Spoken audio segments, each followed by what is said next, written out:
I'm Julie Goodnight, and this is an educational tip about the gaits and footfalls of the horse, brought to you by the Certified Horsemanship Association. Gait refers to the pattern of movement of the limbs during locomotion. Horses use a variety of gaits, selecting the gait based on speed, terrain, the need to maneuver, and energy efficiency. There are three natural gaits of the horse: the walk, trot, and gallop. The canter, or lope as it's called in Western, is a slow, collected gallop that we train the horse to do. Certain breeds of horses, called gaited horses, have genetically altered gaits, often referred to as ambling gaits, which is not covered here. Learning the footfalls for each gait helps us understand the order and pattern in which the feet hit the ground through one complete stride. All movement originates from the hind end of the horse, so when we describe footfalls, we always start with the hind foot. Having a thorough understanding of the gaits and footfalls of the horse is important for knowing how to ride better, when to cue the horse, and for diagnosing anomalies in the horse's movement. In this video, we'll address the basic gaits of the riding horse: the walk, the jog or trot, the lope or canter, the gallop, and finally, the rein back.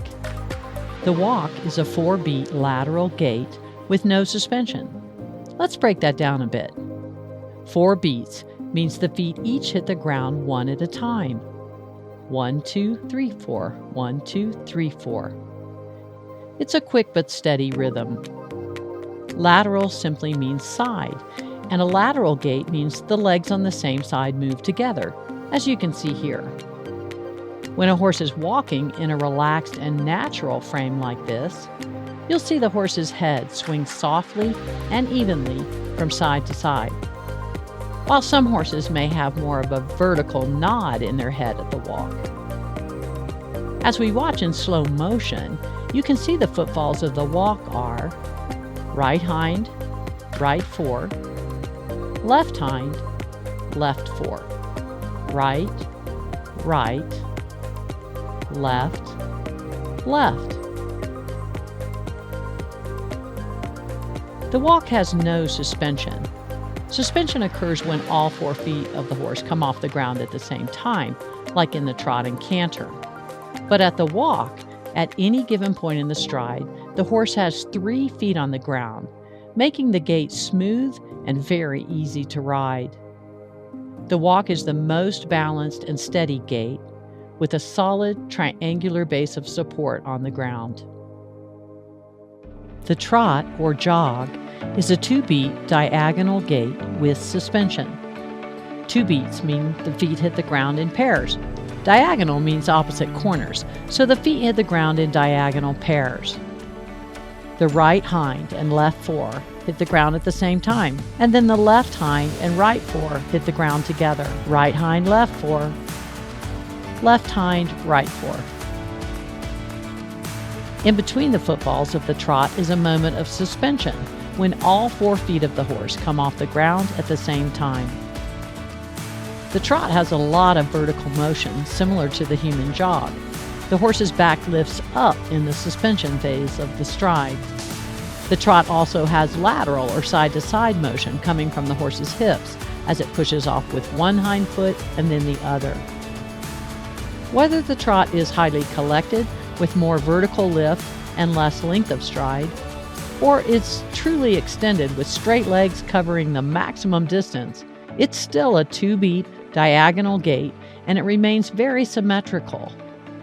The trot may be ridden different ways and at different speeds, from the slow, collected trot, often called the jog or jog trot in Western disciplines, to the working trot, a ground-covering pace, to the extended trot. While the extended trot is not the fastest gait of the horse, it is the most efficient for covering long distances. Over time, and with good coaching, the rider learns to sit the trot without bouncing, to rise and sit smoothly and effortlessly in the posting trot, also called rising trot, and also to ride the trot standing in the stirrups, unweighting the seat. The canter, or lope, is a slow, collected gallop. It's a 3-beat gait that is asymmetrical in the footfalls. The stride begins with the outside hind leg. Next, the inside hind and outside fore hit the ground together. The third and final beat is the inside foreleg or leading foreleg.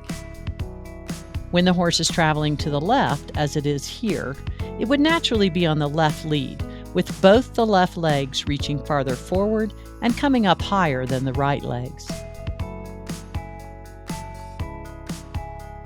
The footfalls of the canter are outside hind, inside diagonal pair, and leading foreleg. Outside hind, inside diagonal pair, inside foreleg. See if you can identify the footfalls yourself. From the saddle, leads are easy to feel by the rider without looking down. Because the horse lifts both inside legs higher, the rider feels her weight shift to the outside. In other words, your weight shifts right when you're on the left lead. Also, because the horse is reaching farther forward with both the inside legs, the rider feels her inside hip and leg to be slightly forward. In other words, the rider leads with her inside aids too. When traveling to the right, the horse will naturally pick up the right lead. Now both the right legs are lifting higher and reaching farther forward. Leads are easy to decipher from the ground just by watching the inside legs.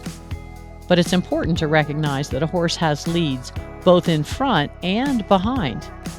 Often people watch only the front legs when deciphering which lead the horse is on. It is possible for the horse to be on different leads in front and behind. That's called being disunited, or sometimes it's called a cross canter.